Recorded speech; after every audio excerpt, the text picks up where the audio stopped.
পুলিশকে সম্মান দিই, পুলিশের উর্দিকে সম্মান দিই, কিন্তু পুলিশ যদি মনে করে এই সম্মানটাকে দিয়ে আমাদের দুর্বলতা, তাহলে তাদের ভুল হবে। আমি বলে যাচ্ছি, আজকে উইদাউট প্রিপারেশনে বসেছি। এসি স্যার সিনিয়র আছেন এখানে, অফিসারও বলেছেন আজকে রাত 12টার, মানে আজকে মানে রাত 12টা নয়, 10টা পার হবে না। যদি দেখি এর ব্যবস্থা গ্রহণ করেছে ভালো কথা, আর নাহলে কালকে পুরো প্রিপারেশন নিয়ে বাসন্তী হাইওয়ের উপরে আবার এসে আজকে আমার প্রচার ছিল, সেখানে ছেড়ে আমাকে এখানে আসতে বাধ্য হলো। আমি এই প্রোগ্রামটা নয় ছিল না, এখানে আমার প্রাণগঞ্জের গড়াইগুলি থেকে শুরু করে রাজাপুর 8-10টা বুথে এখন ভিজিট করার দরকার ছিল, তার পরিবর্তে আজকে আমাকে রাস্তায় বসতে হয়েছে। আমি তাদের সম্মানার্থে আজকে আমি অনুরোধ করবো আমাদের কর্মী সমাজকে, আমাদের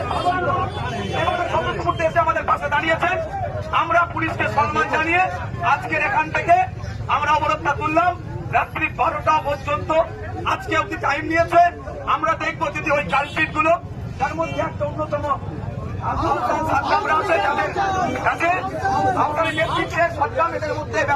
ব্যবস্থা না গ্রহণ করলে কালকে আমরা পুরো প্রিপারেশন নিয়ে বাসন্তী হাইওয়ে ভাই আপনারা এবার একটু রাস্তাটা ছেড়ে দেন।